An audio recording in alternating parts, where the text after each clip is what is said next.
Om Gyanat Mirandasya Gyananjana Shalakaya Shakshurumaritam Yena Tasmai Shri Gurave Namaha Gurave Gurachandraya Radhikaye Tadalaye Krishnaya Krishna Bhaktaya Tad Bhaktaya Namo Namaha.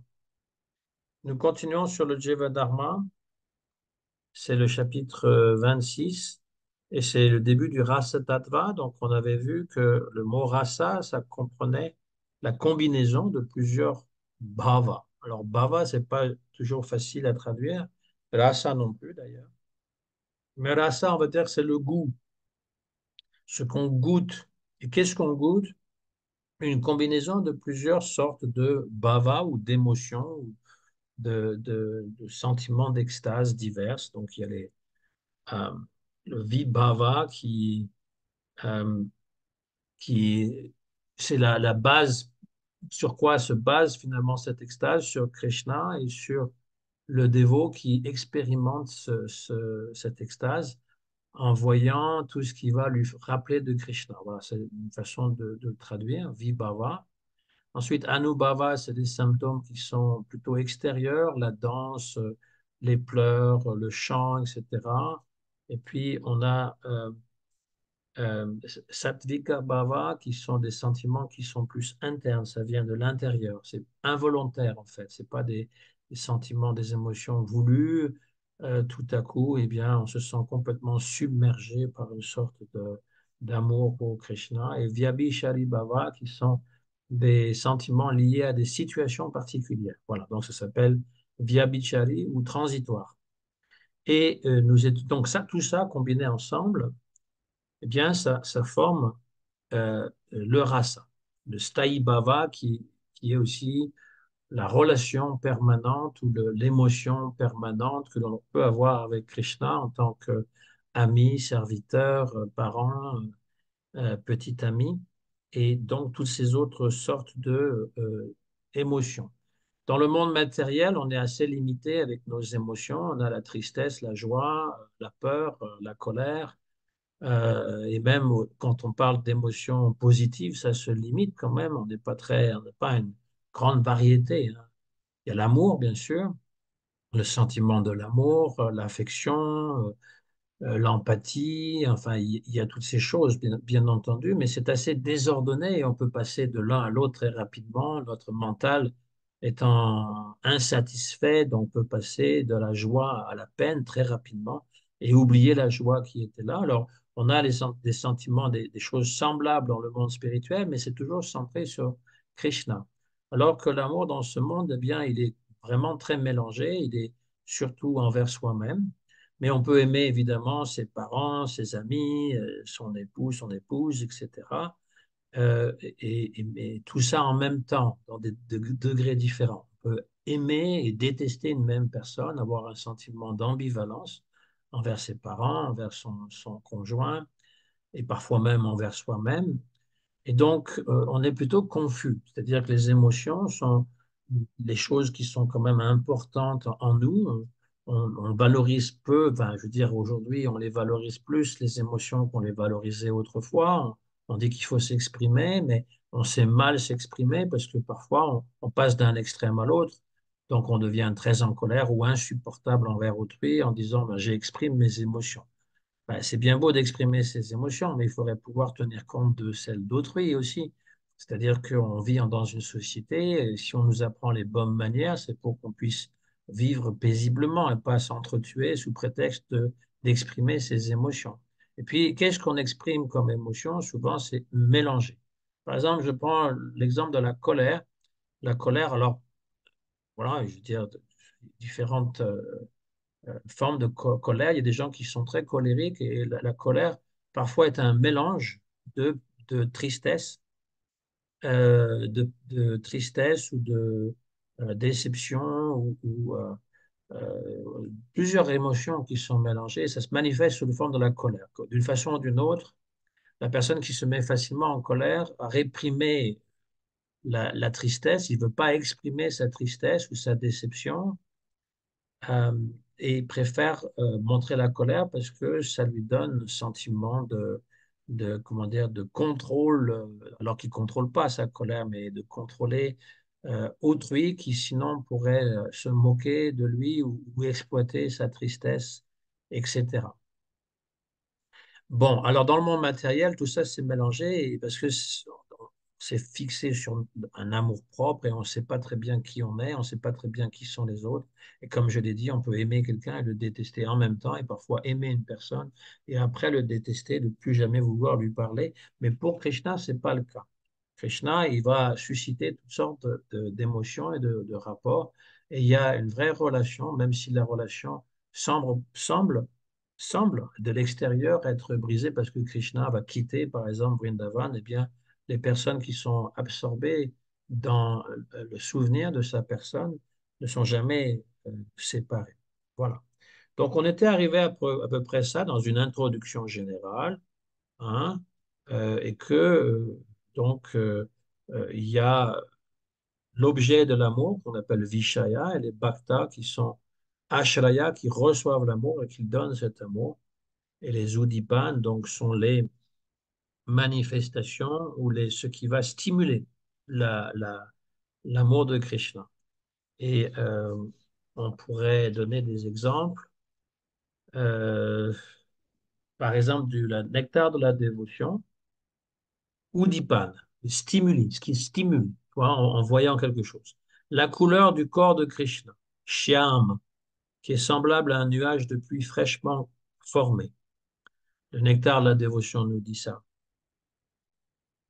Quand un bhakta contemple la couleur corporelle de Krishna, semblable à celle d'un nuage de pluie, son esprit devient aussitôt submergé d'extase.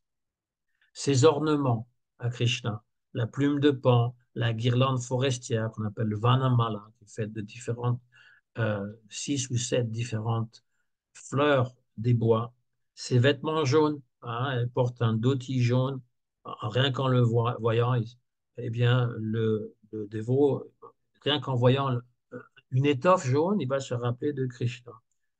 Donc, il est dit dans le chapitre 26 du Nectar de la dévotion, quand quelqu'un voit la plume de pan sur la tête de Krishna, ou sa guirlande de fleurs forestières, ou encore ses vêtements jaunes éclatants, l'amour de la dévotion se réveille immédiatement dans son cœur. Ensuite, ses traits corporels, son sourire, son parfum, la beauté de ses joues, de ses yeux et de sa démarche. Quand un bhakta voit le sourire enchanteur de Krishna ou quand il sent le parfum naturel de son corps, il devient bouleversé par l'extase. Krishna, il dégage un parfum naturel qui est une combinaison de musc, de aguru, de santal, de toutes les meilleurs parfums qu'on a, qui sont chimiques en fait aujourd'hui dans notre monde. Et sinon, notre corps, nous, il dégage pas des bonnes odeurs, il dégage des mauvaises odeurs et il faut le laver et le parfumer. Mais Krishna, lui, il dégage un parfum naturel. Il n'y a pas de mauvaise odeur. Et donc, quand il sent euh, eh bien, le parfum de Krishna, hein, quand un bhakta voit le sourire enchanteur de Krishna ou quand il sent le parfum naturel de son corps, il devient bouleversé par l'extase. Les instruments, la flûte, le corps, le bâton de Vaché, donc Krishna, en tant que petit pâtre, il a un bâton, un petit bâton pour, voilà. Et puis sa voix, le chant de ses noms. Dès que l'on entend le son de la flûte de Krishna ou que l'on voit son corps de buffle ou son bâton de vacher, l'esprit du dévot s'éveille immédiatement dans le souvenir extatique du Seigneur. Ses jeux d'enfance, Bala Lila, voler du beurre et du yaourt, jouer avec ses amis, ses luttes enfantines, ses jeux facétieux. Quand on entend que le Seigneur Krishna, encore enfant, volait du beurre et du yaourt dans les maisons des gopis, l'esprit du bhakta est transporté de joie et son amour se réveille. Ces actes héroïques, danser sur les têtes du serpent Kaliya, soulever la colline Govardhan, terrasser les démons comme Putana, Bakasura, Agasura, en entendant comment le Seigneur Krishna a dansé sur les capuchons du serpent Kaliya ou comment il a soulevé la colline Govardhan, les bhaktas ressentent une grande félicité. Ensuite, ces actes d'amour avec les gopis, lorsqu'on entend parler de la Rasa Lila où Krishna danse avec les gopis dans les forêts de Vrindavan, l'esprit d'un bhakta est immédiatement éveillé dans le souvenir extatique de ces jeux. Donc tout ça, c'est des Udipan, hein, c'est ce qu'ils vont, Udipan Vibhava, donc ils vont, euh, et tout ça, ça va éveiller des souvenirs. Donc après, il y a les compagnons, les vaches, les gopas, les gopis. Quand un bhakta voit une vache, ben voilà, tout simplement. On voit une vache dans un pré, et quand il entend le mugissement des vaches, ou bien quand il entend les paroles des jeunes bergers de Vrindavan, il se souvient aussitôt de Krishna et son amour s'éveille. Donc juste voir une vache, alors pas celle qu'on conduit à l'abattoir, mais une vache dans le pré, eh bien le bhakta peut penser tout de suite à Krishna. Les lieux liés à lui, à Vrindavan, la Yamuna, Govardhan. On voit la Yamuna, on voit Govardhan, les rives de la Yamuna, Gokula, Nandagram, la forêt de Vrindavan, où ce qu'il en reste. Eh bien, tout de suite, on est transporté dans le souvenir de Krishna. On voit les jeux qu'il a eus à ces endroits-là. Les moments de la journée associés à ces jeux, le matin, quand il emmène les vaches, le midi, quand il a ses jeux avec ses amis, le soir, quand il rentre au village, c'est tout un festival. Il y a tout un nuage de poussière qui se lève avec toutes les vaches et Krishna qui chante le son de la flûte. Tout le monde dans le village attend Krishna, attend le retour, impatient.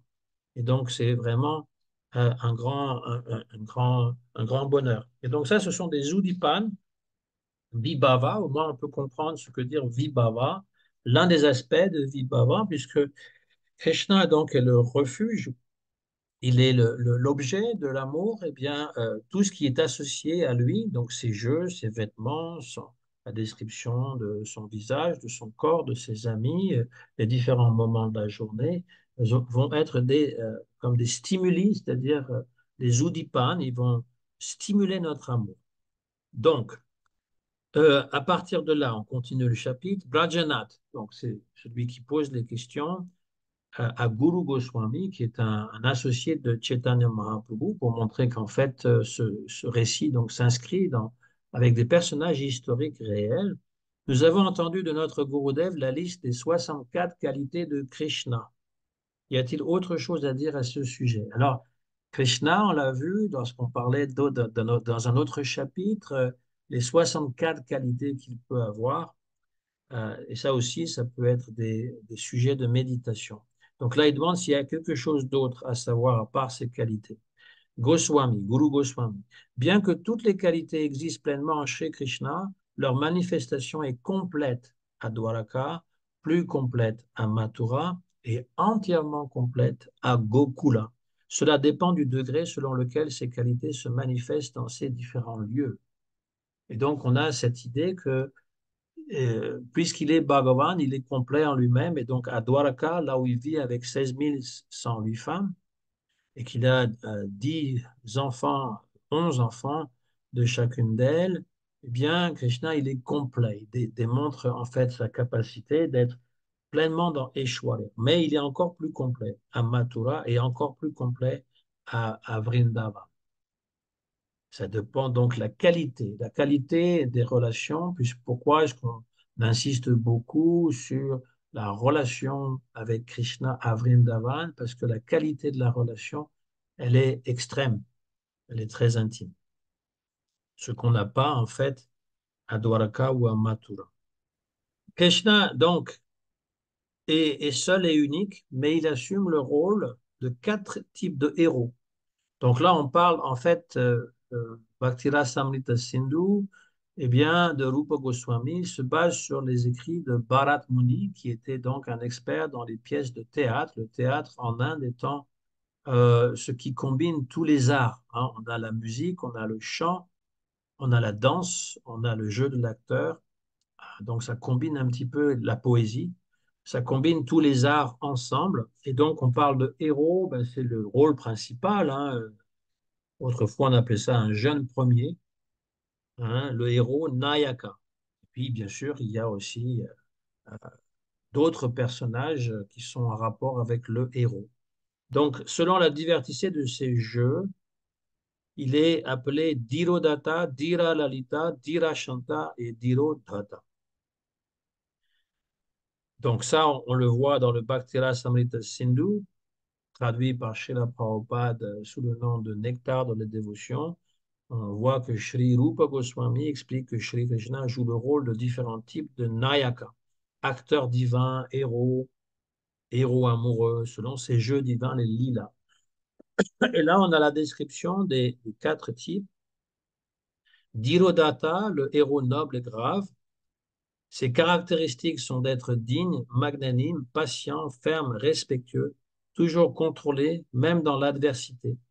Krishna est ainsi lorsqu'il relève les offenses de ses adversaires sans montrer de colère excessive. Par exemple, quand Shishupal, celui qui est plein d'animosité contre Krishna, il va insulter Krishna dans l'assemblée du sacrifice Rajasuya organisé par Maharaj Yudhishthir. Krishna resta calme, sans réaction impulsive. Ce sang-froid illustre sa nature d'Irodhata. Il est noble et grave. Dhira Lalita. Le Dhira Lalita, c'est le héros joyeux, facétieux, tendre et beau. Ses caractéristiques sont d'être enjoué, gracieux, jeune, expert en plaisanterie, toujours absorbé dans la joie de ses lilas, sans souci pour l'avenir. Krishna manifeste ce trait mémorable quand il s'entretient avec les gopis de Vrindavan, qu'il plaisante et danse avec elles la rasa lila. Un exemple, lorsque Krishna attacha les vêtements des gopis, pendant qu'elles se baignaient dans l'eau de la Yamuna, et qu'il se mit à plaisanter en jouant avec elles, il se, manifesta sous le trait du Dhira Lalita. Les jeunes filles se baignent dans la rivière, et il va voler leurs vêtements, et il s'amuse avec elles, et il est à la fois joyeux, facétieux, tendre et beau. Dhira Shanta, le héros paisible et détaché, donc Shanta, Shanti, on comprend. Ses caractéristiques sont d'être calme, tolérant, libre de toute anxiété, serein, satisfait de ce qui vient naturellement, indifférent aux insultes ou à la gloire. Krishna assume ce rôle lorsqu'il agit comme un sage, donnant des enseignements à ses dévots. Par exemple, quand Krishna il est sur le champ de bataille de Kurukshetra et qu'il va enseigner la Bhagavad Gita à Arjuna. C'est une situation critique, extrême. Hein, on va se battre, on va s'entretuer, mais Krishna reste paisible. Et Arjuna, qui lui est un peu nerveux parce qu'il ne veut pas se battre, eh bien, il lui livre euh, cet enseignement euh, si profond qu'est la Bhagavad Gita. Et le quatrième sorte de héros, Dhirodhata, le héros courageux, intrépide et arrogant. Ses caractéristiques sont d'être confiant, audacieux, parfois fier, sûr de sa force, indomptable, parlant avec autorité. Krishna agit de la sorte lorsqu'il affronte ses ennemis ou quand il fait preuve d'une assurance inébranlable. Par exemple, quand Krishna tua Kaliya en dansant sur ses capuchons ou lorsqu'il... Alors, il y a une erreur parce que Krishna, il n'a pas tué Kaliya. Il l'a dompté. Et quand il a dit, je suis le destructeur de toutes les dynasties asuriques, il manifesta sa nature d'Hirodate. Donc quand il tue les Asuras, il est courageux, intrépide. Alors le serpent Kaliya qui a 1000 têtes, il fait peur, évidemment, et lui, il va danser sur les têtes. Voilà. Donc, pour le résumer, Dhirodata, noble, majestueux, Dhira Lalita, doux, joueur, Dhira Shanta, paisible, sage, qui enseigne la Bhagavad Gita, audacieux, arrogant, mais héroïque, terrasse, Kaliya. Si on compare Krishna à un jeu d'acteurs, eh bien, il a des rôles particuliers selon les circonstances. Donc, quand il est en train de terrasser un démon, il est dans son rôle de Dhirodhata, c'est-à-dire qu'il est le héros courageux, intrépide, et arrogant à la fois parce qu'il va mettre au défi les démons. S'il est dans le rôle dans un rôle pour lorsqu'il y a une calamité, que quelque chose de difficile et qu'il doit livrer un enseignement comme la Bhagavad Gita ou encore Uddhava Gita pour Uddhava, il est dans son rôle de Dhirashanta. Sinon, il est dans le rôle donc majestueux, noble, majestueux. Quelqu'un l'insulte, mais il ne riposte pas. Le dernier type, c'est Dira Lalita, c'est avec, en général avec les gopis, il se montre sous la forme du héros romantique, hein, et chevaleresque, et euh, toujours prêt à plaisanter, etc. Voilà. Brajanath. J'ai bien compris que Krishna est l'acteur principal des jeux divins, qu'il assume le rôle de quatre sortes de héros et qu'il est l'objet de l'amour, Vishaya, de ces dévots qui procurent le rasa. Daigne maintenant nous expliquer qui sont les bhaktas aptes à faire l'expérience du rasa et que l'on inclut dans la catégorie de l'ashraya vibhava. Ashraya, ce sont les réceptacles, hein. Dans le vibhava, il y a Vishaya, l'objet de l'amour, qui est toujours Krishna et qui peut, en général, il est toujours l'objet. Et Ashraya Vibhava, c'est le réceptacle, c'est celui qui a l'amour pour Krishna. Goswami, seuls ceux dont le cœur est submergé par les doux sentiments d'amour pour Krishna peuvent goûter le rasa tattva. Pour ça, ça ne sert à rien d'expliquer ça à quelqu'un qui n'est pas un dévot, qui n'apprécie pas Krishna. Il ne pourra jamais comprendre ce que ça veut dire. Il va à la rigueur pouvoir avoir des, des situations comparables dans le monde matériel, mais il ne peut pas comprendre cet amour pour Krishna. C'est-à-dire que dans le monde matériel, on veut son propre plaisir en premier lieu, hein. Comme je l'ai dit, par amour, on est prêt à sacrifier un peu de notre plaisir pour nos enfants, pour notre bien-aimé, pour un supérieur. On est prêt à sacrifier notre propre plaisir pour que l'autre personne ait son propre plaisir. Mais en général, c'est toujours soit calculé, soit par devoir, et donc c'est pas spontané. Et là, et puis c'est toujours envers différentes personnes, alors que là, c'est exclusivement pour Krishna. Ça ne veut pas dire qu'on s'ignore les uns les autres, mais on va s'aimer les uns les autres parce qu'il y a Krishna. Vous savez, les chrétiens, ils disent, Jésus a dit, aimez-vous les uns les autres. Et donc, la communauté chrétienne, ils s'aiment les uns les autres, mais grâce à Christ, par le Christ. Voilà, c'est ça le même principe. À cette différence près que Jésus, il n'a pas un corps bleu, il joue pas de la flûte et il va pas avoir toutes ces formes de différentes actions. Il va pas assumer le rôle d'un acteur qui a différents rôles et surtout pas dire à Lalita avec les jeunes femmes de Vrindavan.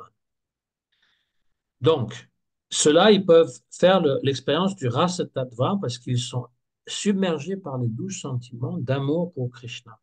Quand ils sont purs, les bhaktas ont plusieurs qualités de l'être suprême à leur actif, puisqu'ils sont de la même qualité que Krishna, et ben, ils peuvent développer qualitativement, ils ont euh, les mêmes comment, atouts que Krishna, mais pas quantitativement, c'est-à-dire que Krishna est Bhagavan, il a toutes ses qualités dans la plénitude. Brajana, combien de types de Krishna Bhakta sont aptes à goûter le rasa? Donc, parmi eux, qui peut goûter le rasa? Goswami, il y en a deux, le sadhaka et le siddha. Alors, sadhaka, c'est celui qui pratique la sadhana. Siddha, il faut bien prononcer le H aspiré, sinon ça fait siddha, et ça, on n'a pas trop envie de l'avoir, n'est-ce pas? Siddha, donc 2D, H, c'est la perfection. Siddhi, c'est les perfections, et donc quand on a atteint la perfection de la sadhana. Goswami répond, les sadhakas sont ceux chez qui est apparu le goût.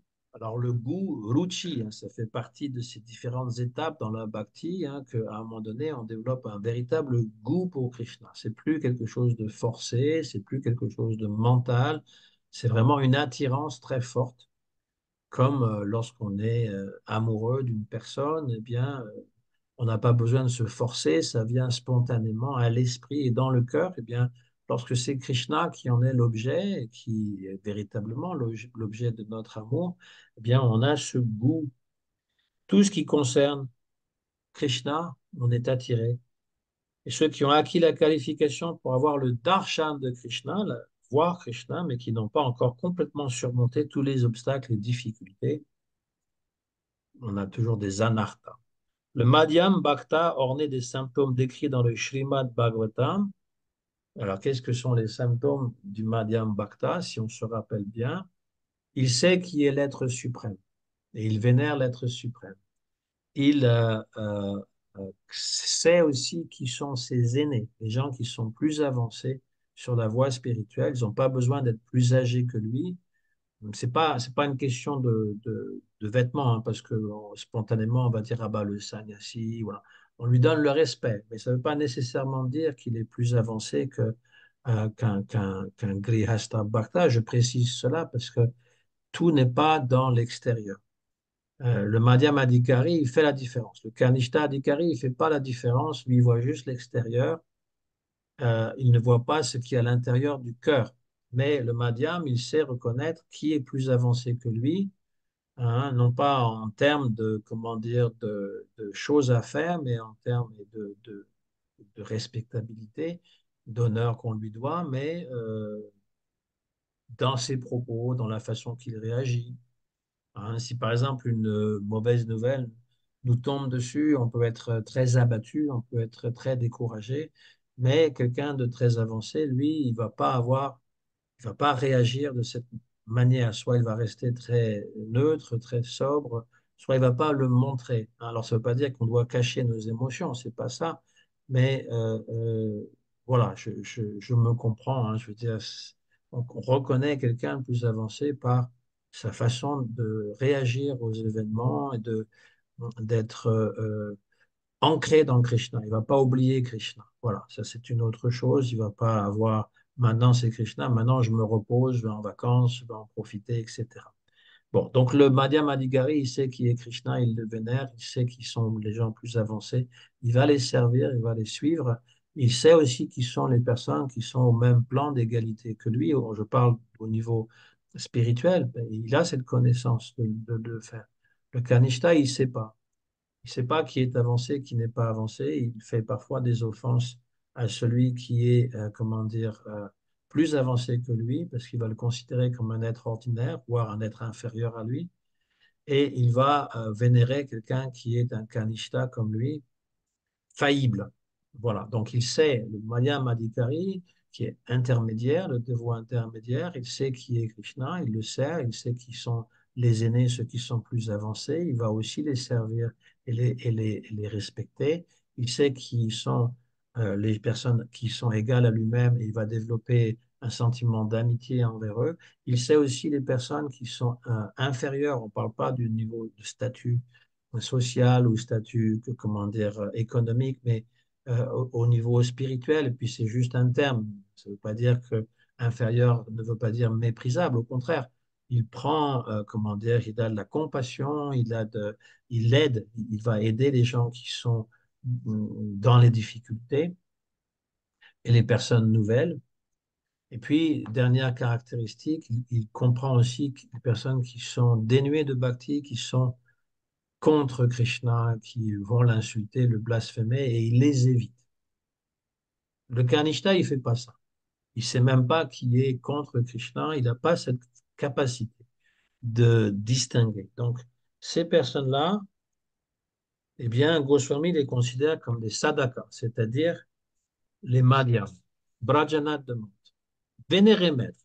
J'ai marqué vénérer maître parce qu'il y a toujours, en français, on peut faire cette distinction entre tu et vous, dans l'adresse et j'estime que lorsqu'on s'adresse à quelqu'un de plus avancé, justement, on a un peu ce sens de déférence, de respect, et on ne le considère pas comme son ami. C'est ça aussi la différence, hein. Je veux dire, lorsqu'on considère quelqu'un qui est plus avancé, on doit avoir du respect, une sorte de retenue et de ne pas le considérer comme son pote et lui donner une tape comment dire, dans le dos et puis être familier. Il faut au contraire le voir comme une personne qui est vénérable. Donc, vénérer maître, les dévots néophytes décrits dans le Srimad Bhagavatam, Acharya Meva Haraye, sont-ils éligibles pour expérimenter le rasa? Donc, ça, c'est le Kanishta qui finalement croit que Krishna est vraiment présent sur l'autel dans la forme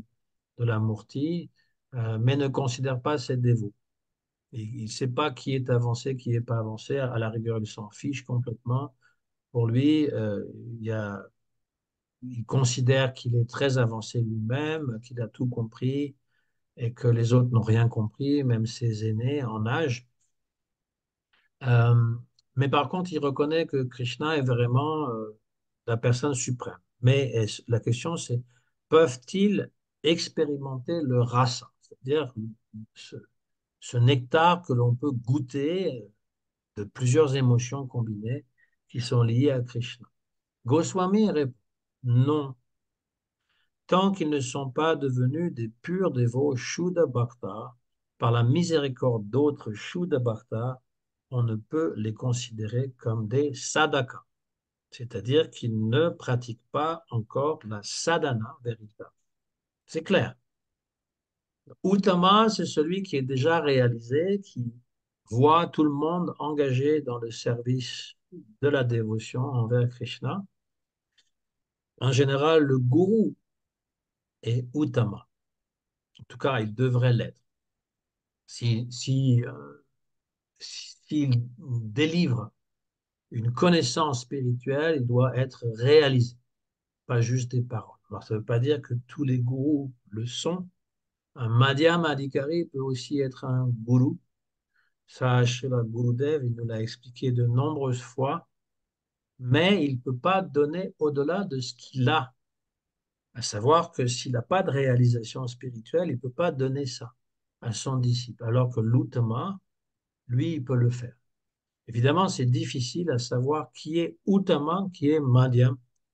Pour un Kanishta, lui, il fait absolument aucune différence. Il voit tout le monde, bah, il le voit soit tout le monde est égal à lui, soit il est supérieur à tous les autres. Son groupe aussi, sa petite clique, son gourou, évidemment. Voilà, donc ça c'est pour sadhana. Ceux qui pratiquent vraiment la sadhana, ce sont les madhyamadhikari, ceux qui finalement ont déjà compris et qui savent discerner entre différentes sortes d'entités. Brajanath, qui sont les Siddha Bhakta, ceux qui sont réalisés, qui ont atteint la perfection. Donc là encore, c'est un Uttama, on va dire. Goswami, les Siddha Bhakta sont ceux qui ne connaissent plus la souffrance. Ah, voilà une belle définition. Connaît plus la souffrance. Ça ne veut pas dire qu'il ne leur arrive plus rien de mauvais dans le monde matériel, parce que le monde matériel veut dire qu'il y a toujours des hauts et des bas, mais ils ne ressentent pas la souffrance comme l'âme conditionnée. Ils sont au-dessus. Ils peuvent ressentir la douleur, hein, ils peuvent avoir mal aux dents, mal à la tête, etc., mais ils n'en font pas tout un plat, ils ne vont pas, comment dire, focaliser toute leur énergie, toute leur attention sur cette souffrance. Donc, ils ne connaissent plus la souffrance, dont toutes les activités sont accomplies sous la protection de Shri Krishna. Donc, il n'y a plus de souffrance et leur activité, c'est toujours sous la protection de Krishna. Ils savent que Krishna les protège toujours, qu'il subvient à leurs besoins et ils goûtent toujours la félicité du pur amour, prema bhakti, un amour sans mélange. Ils sont de deux types, ceux qui ont atteint la perfection dans la bhakti et ceux qui sont éternellement parfaits, nitya, siddha. Brajana, qui sont ceux qui ont atteint la perfection dans la bhakti. Goswami, ils sont eux-mêmes de deux sortes, ceux qui ont atteint la perfection par la pratique spirituelle, la sadhana, et ceux qui ont atteint la perfection par la grâce divine, kripa siddha. Brajana. Alors, c'est bien parce que c'est un dialogue, donc à chaque fois, il y a des questions. C'est pas juste un exposé, puis il nous donne tous les trucs. Il y a un petit peu un moment de respiration à chaque fois. Brajanath, lui, il écoute et donc il veut savoir qui sont ceux qui sont éternellement parfaits, Nitya Siddha. Donc, on avait dit Sadhana, Siddha, on peut atteindre la perfection par la sadhana, et Kripa Siddha par la miséricorde. Alors, très souvent, c'est la combinaison des deux. On a la miséricorde du gourou et on peut donc parfaire notre sadhana. Il faut faire la sadhana parce que même si on a la miséricorde du gourou, mais si on ne s'y met pas, on ne va pas pouvoir progresser. Et si on fait que de la sadhana, on n'a pas d'association avec les dévots, on n'a pas la miséricorde, eh bien, ça va être difficile aussi. Donc ça, c'est ceux qui vont atteindre la perfection à travers leur sadhana ou par la miséricorde, ou les deux. Et donc la question suivante, c'est qui sont ceux qui ont atteint la perfection dans la bhakti? Goswami, ils sont eux-mêmes de deux sortes? Non. Je passe à la question suivante. Qui sont ceux qui sont éternellement parfaits? Voilà. Nitya Siddha. Goswami. Selon Sri Arupa Goswami, les Nitya Siddha sont ceux qui sont l'incarnation de la béatitude, Ananda, et dont les qualités spirituelles sont éternelles.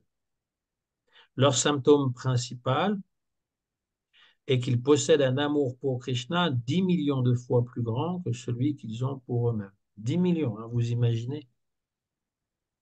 Déjà 10, ça semble extraordinaire, mais là, 10 millions de fois plus que pour eux-mêmes. Il est dit dans l'Uttarakhanda du Padma Purana, donc un des Puranas majeurs dédiés à Vishnu, les Vaishnavas ne sont pas liés par le karma et ils ne prennent pas naissance comme des êtres humains ordinaires. Ils apparaissent plutôt comme Lakshman et Bharata, les fils de Sumitra, apparurent avec Sri Ramachandra. De même, comme Balaram et d'autres apparaissent dans ce monde matériel avec Bhagavan Shri Krishna, selon sa volonté, et repartent avec lui dans la demeure éternelle lorsque ces lilas se retirent de ce monde, ainsi que les membres de la dynastie Yadu, qui apparaissent dans les jeux manifestés du Seigneur, puis retournent avec lui dans la demeure suprême. Donc j'entends bien que nous ne sommes pas Balaram, Lakshman, Bharat, ça c'est des associés éternels. Krishna, Vishnu, il a des associés éternels qui sont toujours avec lui, donc ils ne connaissent jamais la Maya, qui vont venir dans le monde matériel avec lui pour avoir des lilas dans ce monde matériel. Ça, c'est une forme de Nitya Siddha, des êtres qui sont jamais conditionnés, qui sont toujours libérés. Et puis, au niveau du Jiva, je veux dire, qui ne sont pas des associés directs de Krishna, eh bien, c'est toutes les personnes qui finalement ont toujours été avec Krishna. Jamais ils l'ont quitté. Et jamais ils ne le feront. Ils ne peuvent pas tomber. Ils ne peuvent pas tomber ni de Vaikunta, ni de Goloka Vrindavan, oublier leur service pour venir dans ce monde. Non, ils vont venir dans ce monde pour accompagner Krishna ou même ils vont être envoyés par Srimati Radharani ou par Balaram lui-même dans ce monde matériel pour pouvoir prêcher et réclamer toutes les âmes conditionnées, les ramener dans le monde spirituel. Voilà comment ça marche. Ça, c'est les Nitya Siddha, éternellement parfaits. Il y a les âmes conditionnées, on appelle Nitya Bada, éternellement conditionnées, ça c'est nous. Et les âmes libérées éternellement, Nitya Siddha, c'est les associés directs de Krishna ou toutes les autres entités qui sont liées à un service d'amour envers Krishna qui jamais vont oublier Krishna. Brajana. Prabhu, j'ai compris l'aspect alambana du vibhana, du vibhava, qui se décline en l'objet Vishaya qui est Krishna et le réceptacle Ashraya que sont ses dévots. Donc le vibhava, premier bhava, eh bien c'est à la fois l'objet Vishaya qui est Krishna et le réceptacle, c'est-à-dire celui qui éprouve de l'amour qui sont les dévots. Explique-moi maintenant ce qu'on appelle la stimulation, Udipan. J'ai lu des exemples tout à l'heure, hein, la plume de pan, la flûte, les vaches. Ah oui, un dévot, il voit une vache dans un pré, tout de suite, il va dire Govinda. Il pense à Krishna qui s'appelle Go, hein, l'ami des vaches. Alors, Govinda, hein, ça peut aussi dire l'ami des Gopas, l'ami des Gopis, mais on l'associe souvent avec les vaches. Donc, l'udipan, hein, c'est important, retenez ce mot. Un udipan, c'est un stimulant, il y a quelque chose qui va stimuler notre amour pour Krishna. Donc, le nuage de pluie noir, on voit un nuage de pluie, on dit c'est la couleur de Krishna, il nous rappelle Krishna. La plume de Pan, le Pan va nous rappeler la plume qu'il porte sur le haut, voilà. Et tous les autres attributs que j'ai lus tout à l'heure et qu'on va revoir à nouveau. L'udipan, c'est ce qui excite ou stimule le bhava, l'amour extatique. Les qualités de Krishna, ses activités, son rire, le parfum de ses membres, sa flûte, son corps, le corps, l'instrument dont il souffle, hein, c'est un instrument de musique, ses grelots de cheville, il y a des grelots aux chevilles, sa conque, ses empreintes sur le sol, les lieux de ces lilas, la plante de Tulasi. Voilà. Tulasi, en fait, nous rappelle Krishna, parce que Krishna, il est très lié à Tulasi, à tel point que tout ce qu'on offre, eh bien, on met une feuille de Tulasi. Sinon, Krishna ne l'accepte pas. Hein. Il accepte la nourriture de ses purs dévots, et nous, on n'est pas des purs dévots, mais si on met une Tulasi, il dit, ah tiens, il y a mon ami qui est là, donc ça l'intéresse. Donc, parallèlement, la Tulasi, pour le dévot, ça va lui faire rappeler Krishna. C'est Bhakta. On voit un autre dévot de Krishna et on pense à Krishna et on va se dire Hare Krishna ou Radhe Radhe. Les moments favorables comme Ekadashi, comme Janmastami, comme les apparitions de différents avatars, Vamana avatar, Nishingadeva avatar, etc. Tout cela constitue un Udipa, donc un stimulant. Ensuite, les qualités de Krishna sont de trois sortes, relatives à son corps, à son esprit, à sa parole. Ça aussi, ce sont des Udipan. Parmi celles liées à son corps, l'âge est prédominant. L'âge de Krishna est divisé en trois périodes. Komara. Hein, la Bhagavad Gita nous dit Komaram, Yovanam, Jara. Komara, c'est jusqu'à 5 ans. Donc, c'est le petit Krishna qui vole le beurre, comment dire, va danser pour les gopis, les gopis âgés, hein, le font danser, plus âgés, je veux dire, pas des vieilles femmes, mais des mères qui vont dire, tiens, si Krishna et Balaram, vous pouvez danser pour nous, on vous donnera un ladou. Et donc Krishna, il se met à danser, etc. Ensuite, Nanda Maharaj, il va demander à Krishna d'amener ses souliers, et Krishna va les mettre sur sa tête. Il est Bhagavan, il peut soulever l'univers, et quand il a 7 ans, il va soulever la colline Govardhan, mais quand il est tout jeune, avant 5 ans, il va avoir de la peine de mettre les chaussures en bois de son père sur sa tête, parce qu'il pense qu'elles sont lourdes. Donc ça, c'est Komara. Poganda, de 5 à 10 ans, donc là aussi, eh bien, il va soulever la Colline Govardhan à 7 ans, il va voler les vêtements des gopis, euh, il va tuer les démons, différents démons, Kaliya. Il ne le tue pas, Kaliya, c'est le seul qui ne tue pas d'ailleurs. Sinon, Agasura, Bakasura, il est le héros, hein, comme on a vu, le héros glorieux. Hein. Keshora, de 10 à 16 ans, c'est là qu'il est donc le plus beau.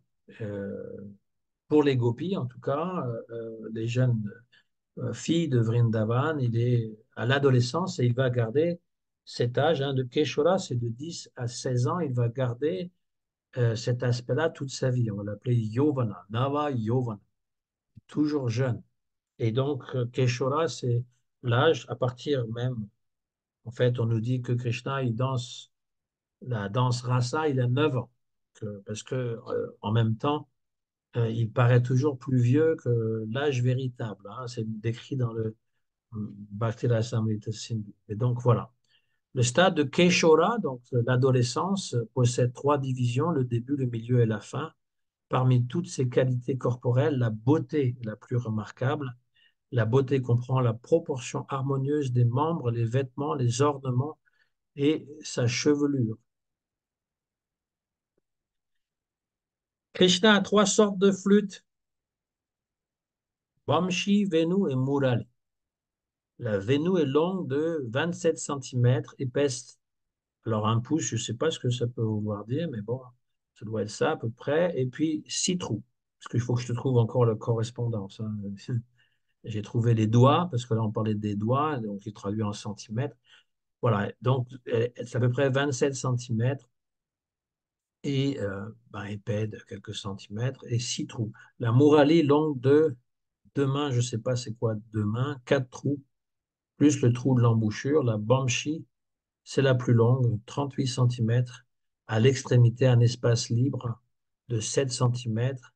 À la tête, un espace de 9 centimètres avec le trou pour souffler.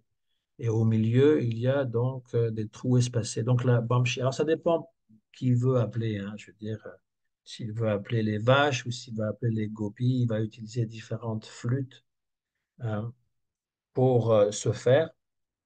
Et puis, plus elle est, voilà. Après, bon, je ne connais pas tous les détails, mais il a trois flûtes. Voilà, trois grandeurs. Elles peuvent être aussi en matière différente, hein. La conque qui brille dans la main de Krishna s'appelle Panchajanya. Voilà. Donc, tout ce qui rappelle de Krishna, sa forme, ses ornements, ses attributs, ses jeux, ses compagnons, son entourage et même les lieux où il s'est diverti deviennent Udipan, un déclencheur de l'expérience du rasa. Par ces Udipan, l'amour, c'est-à-dire rati, des bhaktas s'éveille. Lorsqu'elle est dirigée vers Krishna, l'objet de la rati, donc c'est au féminin, la rati, c'est l'amour, dans le sanskrit, elle devient l'incarnation d'une joie sans borne. Surati est le Sthayi Bhava et elle seule se transforme en rasa. Traduction, l'amour pour Krishna, Krishna Rati, parce qu'on a bien expliqué, enfin, j'espère que je l'ai bien expliqué, quand on parle de Rati, c'est Krishna Rati et on goûte le Bhakti Rasa. Donc, c'est pas l'amour pour n'importe qui, n'importe quoi, c'est l'amour qui est attaché à Krishna et qui produit ce rasa qui est lié à la bhakti. C'est-à-dire, Prabhupada le traduit par service de dévotion, il y a comment dire, un lien particulier qu'on appelle Sthayi Bhava. On le verra un peu plus en détail plus loin. Sthayi, ferme, inébranlable, qui ne change pas. Les autres Bhava peuvent venir et partir comme des vagues sur l'océan, hein. C'est ça que veut dire Bhakti Rasamrita Sindhu. On a des vagues sur l'océan du Bhakti Ras, Amrita, le nectar. Bhakti Ras, c'est une race qui est liée donc à l'amour pour Krishna, hein. C'est lié avec le Krishna Rati. Ça n'a rien à voir avec le théâtre ou les films ou les livres modernes où on présente un héros, une héroïne, c'est-à-dire on a un acteur principal, un jeune premier, avec une femme aussi jeune et attirante, et puis il y a une relation qui se crée dans la plupart des pièces de théâtre et des films, c'est ce qui est raconté toujours. Mais l'objet, donc, est changeant et il est basé sur le plaisir qu'on peut avoir soi-même. Lorsqu'on regarde un film et qu'il y a bon, des fois, il y a aussi de l'action, de l'humour, etc. D'autres qu'on voit dans les jeux de Krishna aussi, hein. Il y a ces différentes bhavas, on va dire, mais c'est toujours centré sur le plaisir personnel et ça peut être changeant, ça peut être telle personne, après c'est telle autre personne. Et ça reste insatisfaisant à long terme. Peut-être qu'on a un certain plaisir à voir que le héros, surtout s'il est beau, et l'héroïne, si elle est belle, de se retrouver ensemble malgré les obstacles qui sont décrits. Et ça nous donne une certaine satisfaction parce que c'est ce qu'on aimerait qu'il se passe dans notre vie, par exemple. Mais ça ne remplace pas ni l'histoire réelle qu'on pourrait vivre, ni l'amour qu'on pourrait porter à l'origine de l'amour, c'est-à-dire Krishna qui est toujours euh, Navayovana, toujours neuf. C'est pour ça qu'on a toujours besoin d'avoir des histoires nouvelles parce qu'on veut toujours du neuf, mais seul Krishna est Navayovana. Sinon, tout le reste, c'est du mâché. On a mâché déjà. Quel intérêt peut avoir de manger de la nourriture qui a déjà été mâchée par quelqu'un d'autre? J'entends bien que quand on est très vieux, qu'on n'a plus de dents, eh bien, on va manger de la purée ou des soupes. Ça a déjà été mâché, peut-être pas par des dents humaines, mais disons par une machine. Il y a encore le goût, c'est réduit simplement. Tout est réduit pour qu'on peut le manger facilement, mais euh, si tout est mâché avant nous, comme aujourd'hui, hein, les idées, l'information, tout est mâché pour nous. On ne peut plus réfléchir par soi-même, on n'y est pas encouragé, on est juste incité à accepter tout ce qui a déjà été mâché par autrui. Voilà. Donc, Krishna est vraiment Sthayi Bhava, donc on a une relation fixe et ferme avec Krishna, comme je l'ai dit, le Sthayi Bhava, eh bien, c'est soit Shantarasa, relation, donc une relation neutre avec Krishna, ou encore Dasya de service, ou encore euh, Sakya, l'amitié, Vatsalya, l'amour parental qu'on peut éprouver envers Krishna, filial plutôt, euh, et puis Madhurya, l'amour conjugal. Donc ici se termine donc cet entretien. Chez Gopal Guru Goswami termina son enseignement et dit, revenez demain à la même heure, je vous expliquerai le rasa, la suite, hein, ainsi que les Anubhava, les Sattvika Bhava, parce que là on a vu que le Vibhava, donc on verra la suite décrite dans ces différentes bhavas qui forment le rasa. En fait, le Bhakti Rasamrita Sindhu, le nectar de la dévotion, il est basé là-dessus. Hein. La deuxième partie, on va dire, après qu'on ait parlé de la bhakti, la définition de la bhakti, quelle est la pure bhakti, quelle est la Vedi bhakti, les angas de la Vedi bhakti, et ensuite Raganuga bhakti, et les qualités de Shri Krishna, qui sont de 64 sortes, on aborde le thème du rasa. Et donc, c'est le thème, en fait, qui a commencé dans ce chapitre, dans le Dharma, qui suit la trame du Bhakti Rasamrita Sindhu, et qui commence par le premier composant, on appelle ça un samagri. Samagri, c'est ce qu'on utilise pour le feu de sacrifice. C'est un mélange d'herbes et d'épices que l'on met, donc que le prêtre va mettre dans le feu pour que ça sente bon, etc. Et donc, de la même façon, eh bien, là, c'est des ingrédients qui forment, euh, c'est comme on fait une boisson particulière, hein. On va mélanger différents ingrédients pour faire une boisson très appréciée. C'est le rasa.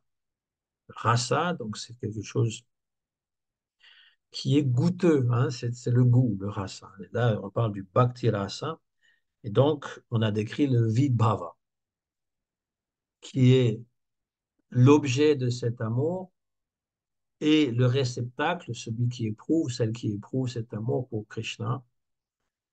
Et donc on a aussi les udipanes, c'est-à-dire ce qui va stimuler l'amour pour Krishna.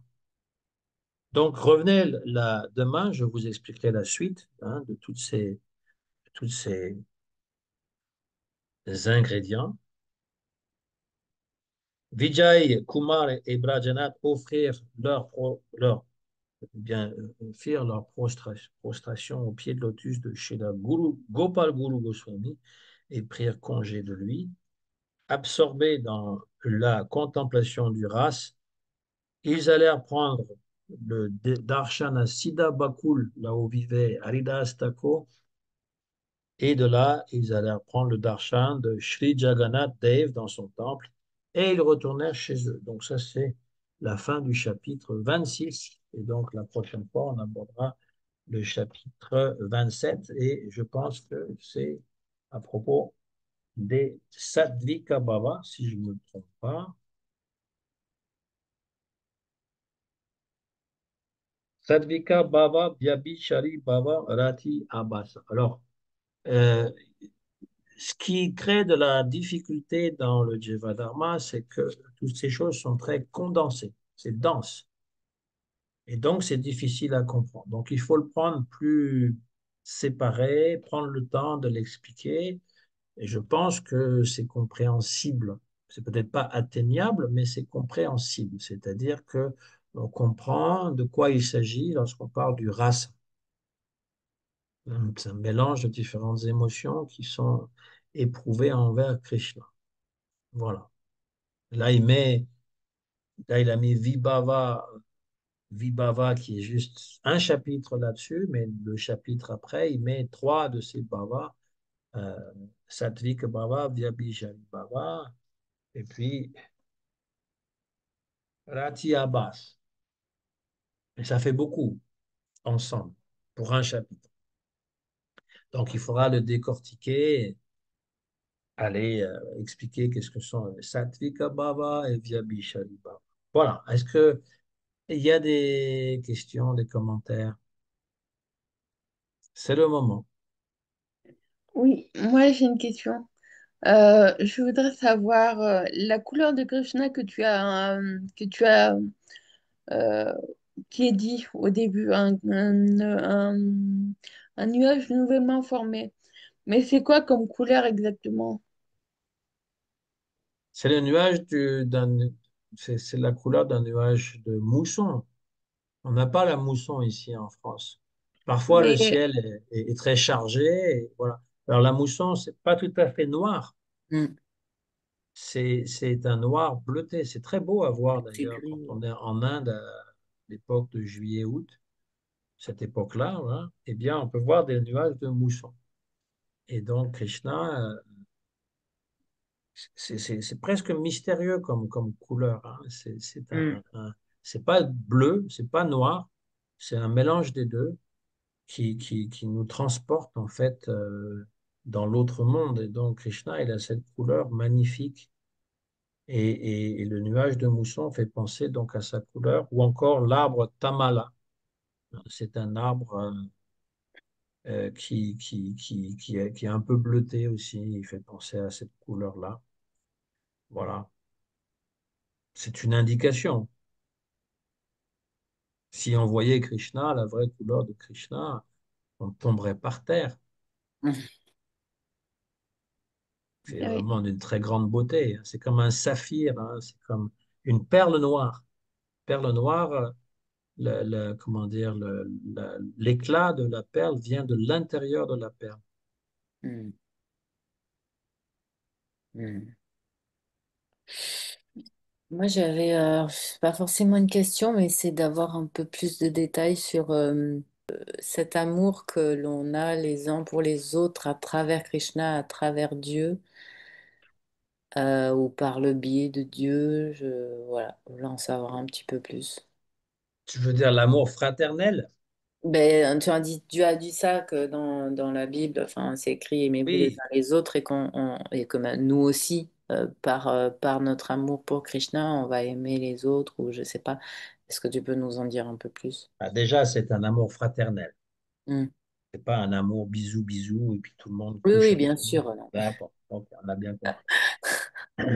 Et ensuite, l'amour fraternel, ça veut dire que un dévot est en difficulté, on ne va pas attendre qu'il lui nous demande de l'aide, on va spontanément aller l'aider. Ça, ce serait vraiment un amour fraternel. On compte, on sait qu'on peut compter sur les autres et ils sont là pour comment dire, nous soutenir, nous comprendre, etc.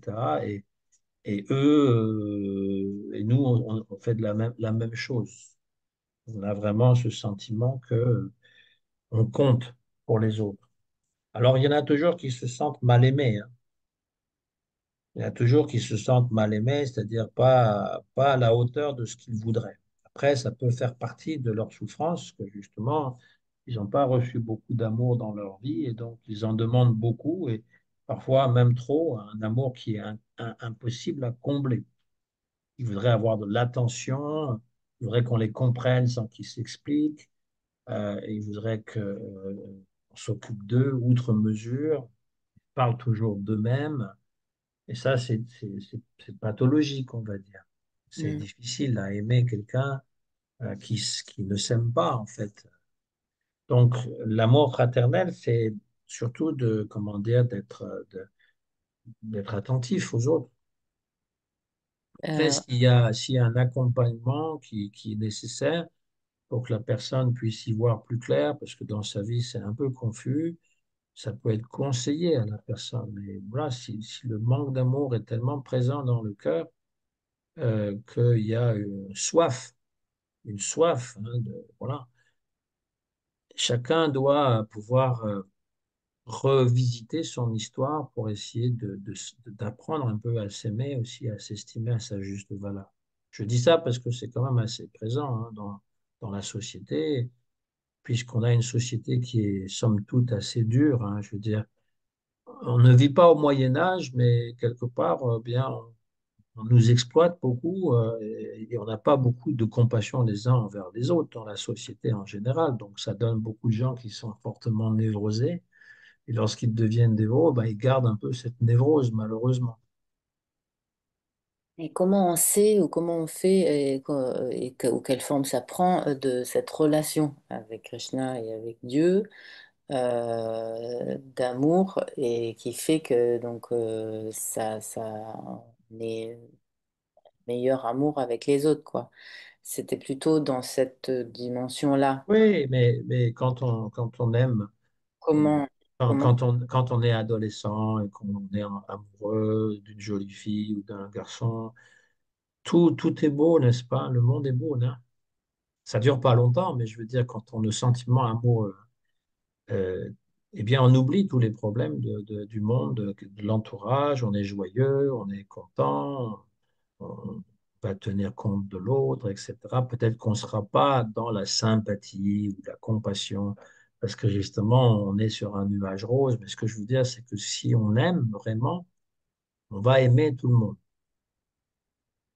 C'est naturel. si on aime Dieu. Si on aime Krishna, on va aimer tout le monde. Cela étant dit, je parlais des chrétiens et ils sont les premiers à dire qu'on n'aime pas vraiment. Ils reconnaissent. Je parle des chrétiens lambda. Il y a toujours des évangéliques qui prétendent qu'ils aiment tout le monde, mais en fait, c'est juste leur cercle privé parce qu'ils condamnent tous les gens à l'enfer s'ils ne font pas partie de leurs églises. C'est pas vraiment de l'amour non plus. L'amour est quand même un sentiment très répandu, quelque chose dont on parle souvent, mais qui est rarement vécu dans sa juste valeur.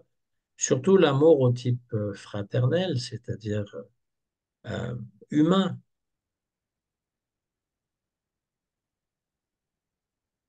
Mais on développe ça à mesure que on a de l'amour pour Krishna.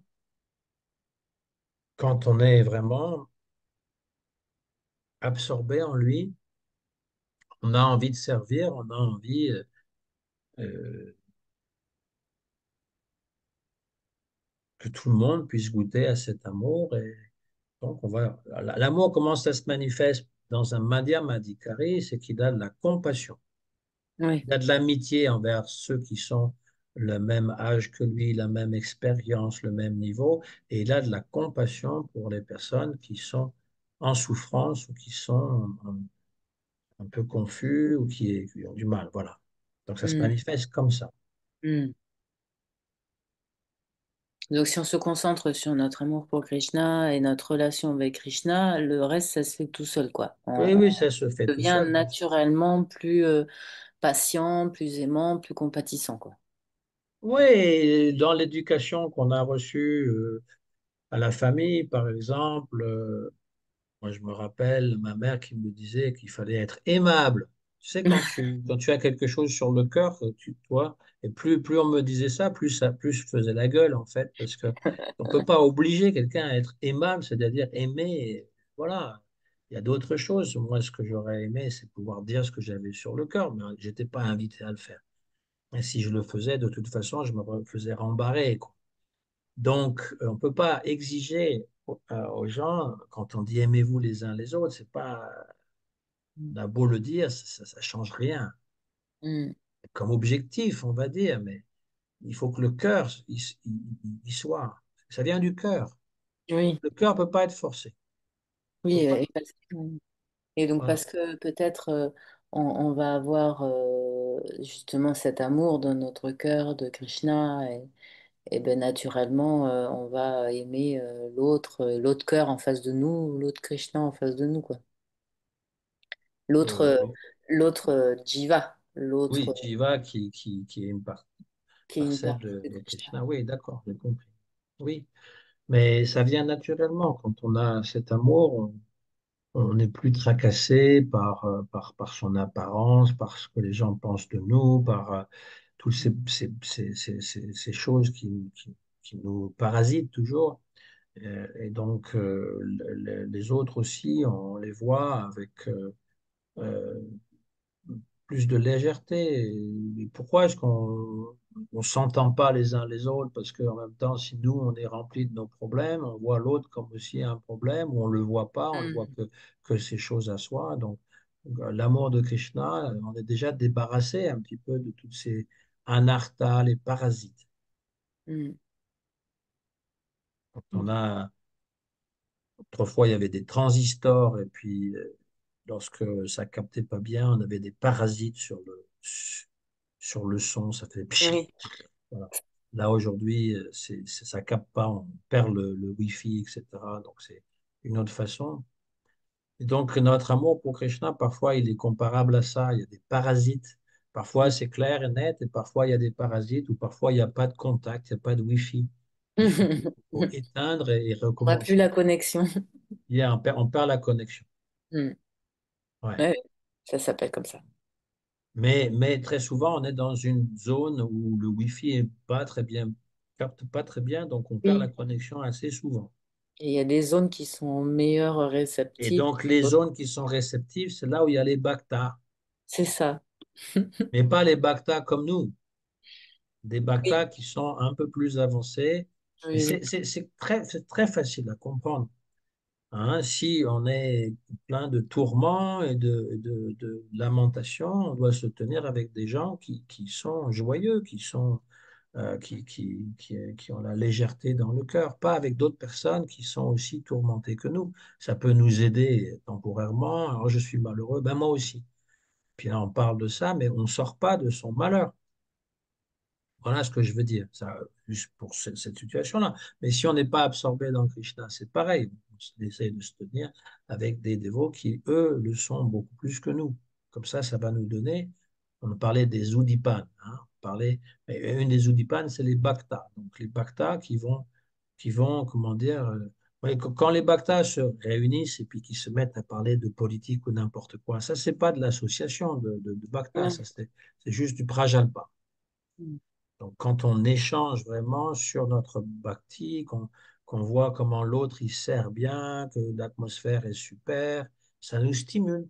Voilà, c'est ça. Pour ça que de vivre tout seul, c'est des fois difficile parce que on est coupé de cette association-là, ce rapport avec autrui. Et un rapport qui est relié avec Krishna, encore une fois. Avec, oui, oui. Dans le but de Krishna. Oui, on se nourrit les uns les autres. Oui. En tout cas, merci beaucoup hein, pour ce OK. chat. C'était Oui, ben vraiment chouette. là, on est rentré dans le sujet final, on va dire. Rasa Tattva, il y a encore une quinzaine de chapitres, quand même. Hein. Mhm. Ah, ça y Il y a est. 42 chapitres. C'est le meilleur. Non, tout était bon. Tout Ah était... oui, Oui. mais Voilà. c'est le suspense, c'est ce qu'on attendait. Ah ben ça, on connaît moins. On connaît moins bien. Et comme je l'ai dit, le gros de la difficulté, c'est d'abord parce qu'on n'est pas rendu là, ça c'est sûr, mais c'est aussi le vocabulaire et le fait que c'est soit tout concentré, tout concentré. Donc là, j'ai cité des exemples qui sont pas dans le Jivatama, qui viennent du nectar de la dévotion ou Bhakti-rasamrita Sindhu, parce que Prabhupada, il l'a présenté comme ça. C'est beaucoup plus facile à assimiler. Mhm. Udipan, vous devriez avoir compris, juste un mot, un Udipan, c'est ce qui Oedipan. stimule l'amour pour Krishna. Vous voyez une flûte, ah, Krishna joue, vous entendez la flûte, Krishna joue de la flûte. Vous Une voyez fleur. une vache, oui, mais une fleur, je veux bien, mais tout ce qui est vraiment relié directement avec Krishna, la plume de Oui, vent, oui. la couleur du nuage, la vache, voilà, tout ça, le bhakta, les lieux, Vrindavan, tout ça, ça va stimuler notre amour pour Krishna. Mhm. Oui. L'océan avec Chaitanya, ça marche? Oui, Oui, aussi, oui. oui. Vous voyez l'océan, ah oui, que Chaitanya, il pensait que c'était la Yamuna, il saute dedans. Hmm. Il s'est noyé. Ouais, il a fallu, oui, il a Euh, fallu.